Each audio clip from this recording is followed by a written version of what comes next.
তিলোত্তমার জন্মদিনে তিলোত্তমার বিচারের উদ্দেশ্যে শপথ পাঠ করল সিপিআইএম। বার্ষিক সম্মেলন চলাকালীন বারাসাত রবীন্দ্র ভবনে তিলোত্তমার আবক্ষ মূর্তিতে মাল্যদান করেন মোহাম্মদ সেলিম। উপস্থিত সকল মানুষের শপথ বাক্য পাঠ করার তিলোত্তমা বিচারের দাবিতে স্লোগান তোলে বাম কর্মী সমর্থকরা।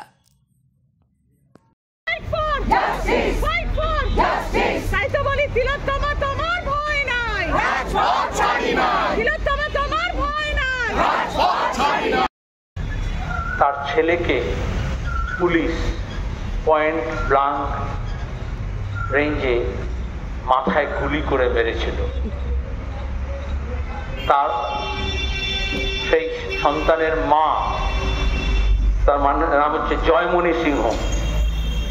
জয়মনু সিংহের কোলে ওই ছেলেটির মাথার ঘিলু গুলিতে আক্রান্ত হয়েছিল। যখন ও সেটা ছিটকে তার কোলে পড়েছিল, তখন তৎকালীন আমাদের সুভাষ মুখোপাধ্যায় কবি তাকে স্মরণ করে একটা কবিতা লিখেছিলেন।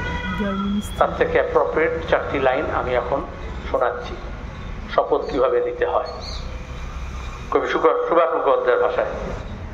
ছেলেটির মা ছিল জয়মণি সিংহ। জয়মণি, স্থির হও, হে কাল বৈশাখী শান্ত হও, এই পৃথিবীতে ভর দিয়ে দাঁড়িয়ে দেখো, আমি জটায় বাঁধছি বেদনার আকাশ গঙ্গা।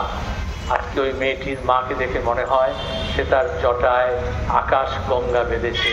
আমাদের নতুন করে সেই জটা থেকে নতুন ভাগীরথী বিচারের জন্য আনবো, এই শপথ নিচ্ছি। ধন্যবাদ।